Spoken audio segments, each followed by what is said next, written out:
ফ্রিজের ভিতরটাও চলো তোমাদেরকে দেখিয়ে দিই। আগের দিন কিছু ছোলা ভিজিয়েছিলাম, সেগুলো দেখো কি সুন্দর কল হয়ে গেছে। তো ভাবছিলাম এই ছোলাগুলো তো আর খাওয়া যাবে না। আর এইদিকে উচ্ছে ভাজা করতে বসিয়ে দিয়েছিলাম, উচ্ছেগুলো তাই একটু সেদ্ধ হয়ে গেছে বলে এখন উল্টে ভেজে নিচ্ছি। আর এদিকে আজকে বাটা মাছ এনেছিল, শুধু বাটা মাছগুলোকে লবণ আর হলুদ দিয়ে সুন্দর করে মাখিয়ে নেব। তো মাখিয়ে এনে তারপরে ফ্রাই করব। হাই, কেমন আছো সবাই? অনেক দিন পর আবারও তোমাদের সাথে ব্লগ ভিডিও নিয়ে আসলাম। তো এখন বাজে সকাল 8টা, আর এখান থেকে আজকে আমি আমার ডেইলি ব্লগ স্টার্ট করছি। সকালবেলায় ঘুম থেকে উঠেই ফ্রেশ হয়ে এক গ্লাস জল খেয়ে নিলাম, কারণ সকালবেলায় ঘুম থেকে উঠে একটু জলটা খাওয়া ভালো শরীরের পক্ষে। এরপর আমি আমার সারাদিনের কাজ শুরু করব। ফ্রেশ হওয়ার পরে, জল খাওয়ার পরে আমি এখানে চালটা আগে থেকেই ধুয়ে ভিজিয়ে রেখেছিলাম। আর এখানে আমি এখন ভাতটা বসাবো বলে হাঁড়িতে জল দিয়ে নিচ্ছি। আমরা এখানে দুপুরের মতনই ভাত করি, আর কিছুটা বেঁচে থাকলে একবারে রাত্রে আরেক কটা ভাত দিয়ে করে নিই। তো এখানে জলটা দিয়ে আগে হাঁড়িটাকে গ্যাসে বসিয়ে জলটাকে ফুটতে দেবো, তারপরে দেন চালটা দিয়ে দেবো।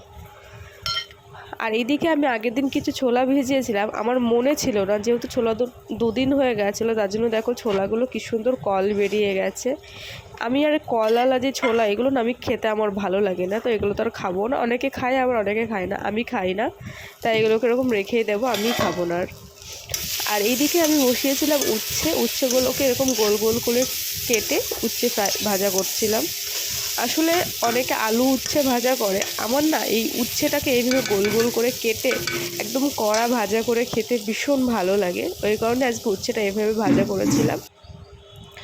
আর এইদিকে আমাদের একটা নতুন জিনিস এসেছিলো, বলতে পারো নতুন মানে মেম্বার আমাদের দুজনের পরিবারে।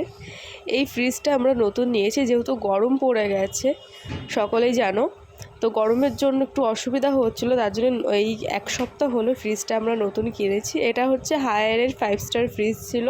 আর ফ্রিজের এই ডিসপ্লেটা তোমাদের কেমন লাগলো অবশ্যই কিন্তু জানাবে। এটা হচ্ছে আমার পছন্দ ছিল, শুধু দুজনা পছন্দ করে জিনিসটা নেওয়া হয়েছে। তো তোমাদের কেমন লাগলো জানিও সকলে। আগের দিন আমি গেছিলাম একটু বনগাঁয়, নিচের যে আমাদের দিদি আছে, দিদির সাথে আমি গেছিলাম একটু শপিং করতে। শপিং মলে গেছিলাম, দিদি স্টাইল বাজারে গেছিলো, তার আগে আমরা একটু ভিমার্টেও ঘুরতে গেছিলাম যে একটু কিছু কিনবো বলে। তো ওখানে আমাদের ড্রেস তেমন পছন্দ হয়নি, তো ওখান থেকে কিছু রান্নাঘরের কিচেনের জিনিস নিয়েছে, যে ট্রেটা, আইসক্রিমের মোলটা, তারপরে দুটো গ্লাস এনেছে, একটা জুসের গ্লাস এনেছে, বেশ ভালো ছিল রিজনেবল প্রাইসে।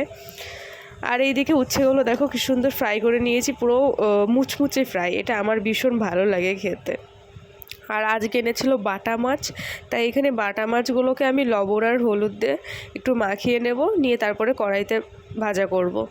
তোমাদের কার কার বাটা মাছ খেতে ভালো লাগে অবশ্যই জানিও। অ্যাকচুয়ালি আমার না মাছের মধ্যে বাটা মাছ, রুই মাছ, আমি কাতলা মাছ খাই না, যেহেতু আমার কাতলা মাছের গন্ধটা ভালো লাগে না, ওই কারণে আমি কাতলা মাছ খাই না। চিংড়ি মাছটা আমার ভীষণ ভালো লাগে, কিন্তু আমার অ্যালার্জির জন্য আমি চিংড়ি মাছ, তারপরে ডিম, এগুলো আমি খেতে পারছি না। এগুলো খেলে এত অ্যালার্জি, মানে গা চুলকাচ্ছে, ওই কারণে মানে যখন একটু ইচ্ছা হয়, ভয় লাগে, তাও খেতে ইচ্ছা করে, তাই খাই, কিন্তু যেহেতু গা চুলকাই বলে এখন খাওয়া ছেড়েই দিয়েছি। মাছের মধ্যে বলতে গেলে এখন বাটা মাছটা আর রুই মাছটাই খাই, আর অন্য কোনো মাছ আমার তেমন একটা ভালো লাগে না। সুদীপেরও তাই, ওরও তেমন অন্য কোনো মাছ ভালো লাগে না। আর পুঁটি মাছগুলো বেশ ভালো লাগে মাঝে মধ্যে খেতে। তো এইখানে আমি একটা তোমাদের টিপস বলে দিই, এই টিপসটা আমি শেফ অতনুর চ্যানেল থেকে শিখেছি। আগে যখন আমি রান্নাঘরে মাছ ভাজতে যেতাম, আমার মাছগুলো না কড়াইতে পুরো লেগে যেত, ঠিক মতন ভাজা হতো না। তারপরে শেফ অতনুর চ্যানেল ফলো করার পরে আমি সেখানে একটা টিপস পাই, যে তেল গরম হয়ে যাওয়ার পরে তেলে একটু লবণ দিলে তারপরে মাছ ছাড়লে পরে মাছ কোনোদিনও কড়াইতে লাগবে না। আর একদমই মাছ তোমরা দেখতেই পারলে, আমি তেল গরম হয়ে যাওয়ার পরে লবণ দিলাম, তারপরে মাছ ছাড়লাম, একটুও মাছ লাগেনি। আর এই টিপসটা আমার খুব খুব খুব মানে উপকারিতা হয়েছে টিপসটা দেখে। তো থ্যাংক ইউ শেফ অতনু দাদাকে, ভাইকে, আমার ভীষণ ভালো লেগেছে এই টিপসটা। আমি আগে যখন মাছ ভাজতে যেতাম আমার প্রচণ্ড অসুবিধা হতো মাছ ভাজতে গেলে।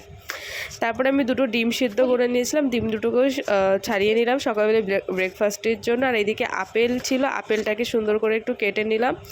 সকালবেলায় ব্রেকফাস্টে এই জিনিসগুলো আমাদের রাখাই হয়। এখন এই গরম পড়ার পরে কিছুদিন হচ্ছে ফলটা তেমন আনা হচ্ছে না, তো আমি সুদীপকে বলেছিলাম যে ফল এনো, ও বলেছিল ঠিক আছে এনে দেবে। তো এখানে আপেল, ডিম আর দুধ গরম করে নিয়েছি, সাথে একটু বিস্কুট নিয়েছি। তো আজকের মতন সবাইকে টাটা।